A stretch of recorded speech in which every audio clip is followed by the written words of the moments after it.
So far, we discussed about the main procedures involved in doing a research project. So now we'll discuss about your report. So what are the different portions of your report? So first, you have to prepare your title. So research title, we should effectively communicate the essence of this study while being concise and informative. So the title of your research should explain in sufficient details what you are doing, so that a potential reader we can decide if this is relevant to their interest. So the title of your research should be clear and precise description of the topic.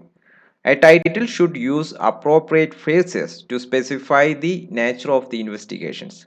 For example, the difference between, the relationship of, and the quantify. So these kind of things has to be used in your title.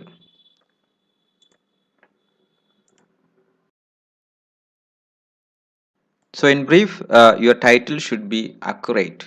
So that means it reflect the content of the research paper, and it should not mislead or overstate the finding. Next thing is should have enough clarity. So that means it has to be straightforward, avoid unnecessary jargon or complex language in your title. So it has to be clearly understandable to both experts and non-experts in the field.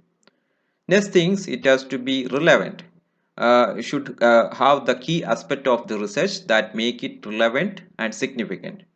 You should address a specific research questions or problem in your title. Next thing, it has to be highly specific and focused on main subject or objective of the studies. Avoid any vague or overlay general titles. So here also you should avoid abbreviations. So you should not use abbreviations, use the clear words. And you should have the keywords that will help the researchers in the future and in order to find your work. So remember that the title is often the first things the reader going to read. So invest time in creating a strong, informative, and compelling title. Which will always enhance the visibility of your work. So people will search for your keywords, certain keywords, so that if your title is appropriate to that keywords, it will be visible to that particular reader, so that the lot of people is going to read your work. So always the visibility is important, so that people will cite your work, so that basically you will be credited for your work.